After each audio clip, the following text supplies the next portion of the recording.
L'insurrection de Pâques, du 24 au 29 avril 1916, a été un soulèvement armé en Irlande contre la domination britannique. Menée principalement par les volontaires irlandais et l'Irish Citizen Army, elle a été planifiée par des leaders nationalistes comme Patrick Pearse et James Connolly. Les rebelles ont saisi plusieurs bâtiments clés à Dublin, mais ont été écrasés par les Britanniques après une semaine.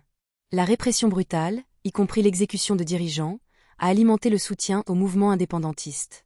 Suite à l'insurrection de Pâques, la guerre d'indépendance irlandaise éclata en janvier 1919. L'IRA, sous la direction de figures comme Michael Collins, adopta des tactiques de guérilla contre les Britanniques.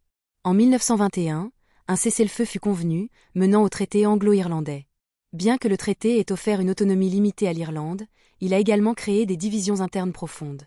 La signature du traité anglo-irlandais en décembre 1921 a provoqué la guerre civile irlandaise, divisant ceux qui acceptaient le traité et ceux qui voulaient une république pleine.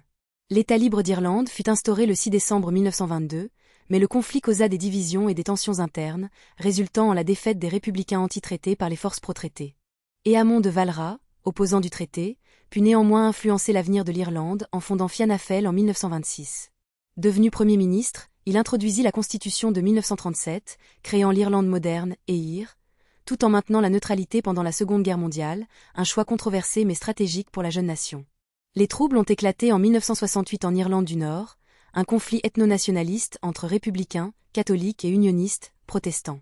Marqué par des violences et des événements tragiques comme le Bloody Sunday en 1972, le conflit a vu l'IRA et les forces britanniques s'affronter jusqu'à l'accord du Vendredi saint de 1998, qui a mis fin aux hostilités.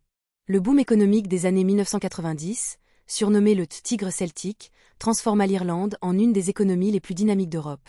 L'accord du Vendredi saint de 1998 a inauguré une nouvelle ère de paix et de prospérité. Cet accord a décentralisé le gouvernement nord-irlandais et facilité la paix entre différentes communautés.